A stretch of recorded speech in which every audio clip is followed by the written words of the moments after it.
Yes, good evening mga Nasugbuenyo. So update ko lang kayo ano ba yung bago dito sa Nasugbu. So actually hindi naman to bago na kasi itong plaza natin nagamit na natin to nung pyesa ng Nasugbu. So hindi pa fully finish yan. So ngayon eto na siya. Noon kasi puro Christmas light yan puro pang Christmas decor. So ngayon eto na siya nung natapos na. May pathways dyan o parang sabihin na natin oval kung bilog niya, pathways sa palibot ng park na nirenovate dyan sa may stage na open ground na yan. So syempre ang kagandahan yan, pwedeng magala yung buong pamilya, pwedeng maglakad yung tropa kasi yung lakad kasi nakakatulong, parang exercise din yun natin mo, diba? Sila naglalakad, nagkukwentong paikot-ikot lang yan. O yan o, merong hindi kakilala, merong nagja-jogging, merong hindi nagpapansinan.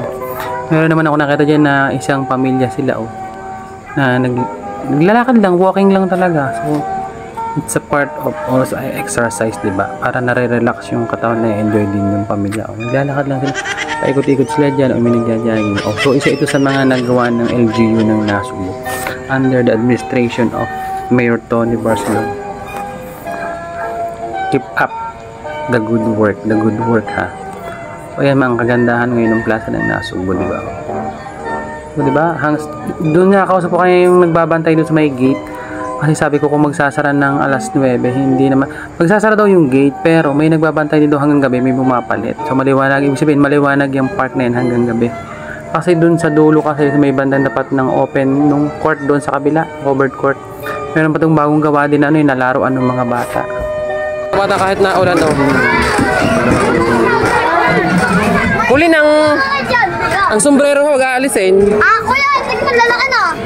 Kaya gusto nila magduyan. Maski na.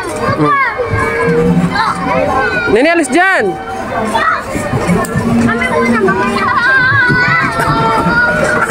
Baka mabangga ka ha.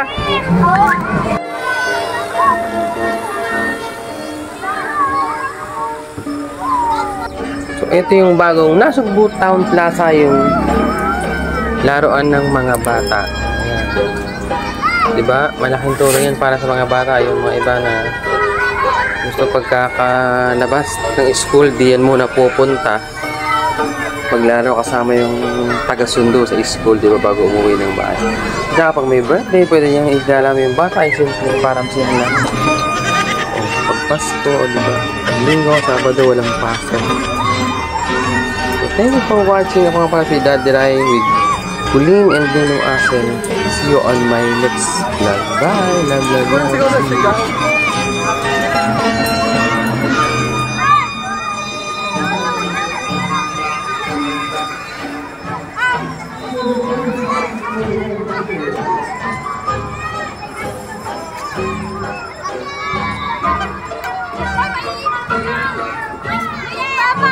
Hoy!